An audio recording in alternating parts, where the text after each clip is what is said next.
So operational definition for deglobalization would be that, hey, we are going to now not really trade across the borders.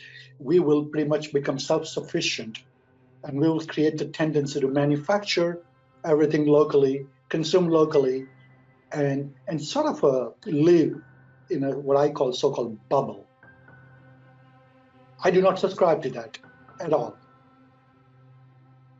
Decoupling, an operational definition I would lay out, is that we would have the supply chain network sort of decoupled from a China-centric view to much more customer-centric view by region, by continent, and have those independent networks interconnected between the regions and continent for interdependency.